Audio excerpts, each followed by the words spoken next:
बिस्मिल्लाहिर्रहमानिर्रहीम। अस्सलाम वालेकुम नाजरीन, आज मैं आपके लिए ज़बरदस्त नुस्खे लेकर आई हूँ जिससे आप अपने फ्रिज में जमे हुए गोश्त को जल्दी गला सकते हैं। नाजरीन, गोश्त कुर्बानी का हो या बाजार से ख़रीदा हुआ, बताए गए नुस्खों पर अमल करेंगे तो आपकी ये मुश्किल भी आसान हो जाएगी।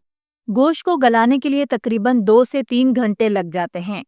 गोश्त को गलाने के लिए इस मकसद के लिए आपने अदरक को कूट कर इसका रस निकाल के वो लगा लें और आधा घंटे के लिए रख दें। इस तरह से गोश्त जल्दी गलेगा और इसका जायका भी बहुत मज़े का होगा। दूसरा तरीका यह है कि नींबू या टमाटर की चटनी गोश्त पर आधा घंटे के लिए लगा कर रख दें और फिर पकाएं। इससे आपका गोश्त जल्दी गल जाएगा। तीसरा तरीका यह है कि खरबूजे के छिलकों को धूप में सुखा लें और इसको पीस कर पाउडर बनाकर रख लें। आपने जब भी गोश्त गलाना हो तो 2 से 3 चुटकी ऊपर से खरबूजे के छिलकों का पाउडर डाल दें। इससे गोश्त बहुत जल्दी गल जाएगा।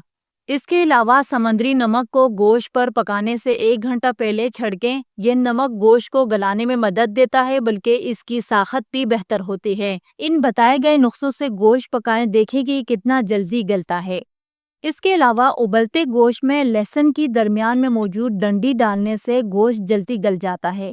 ये तो लगभग सभी को मालूम है कि गोश्त को गलाने के लिए कच्चा पपीता मददगार होता है, बल्कि कच्ची इंजीर भी बिल्कुल इसी तरह काम करती है।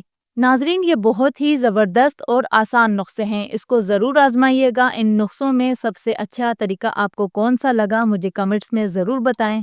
उम्मीद करती हूँ कि वीडियो आपको अच्छी लगी। मज़ीद इसी तरह की वीडियो के लिए चैनल को सब्सक्राइब कर लें और घंटी के बटन को दबा लें ताकि आने वाली वीडियो आपको मिल सके।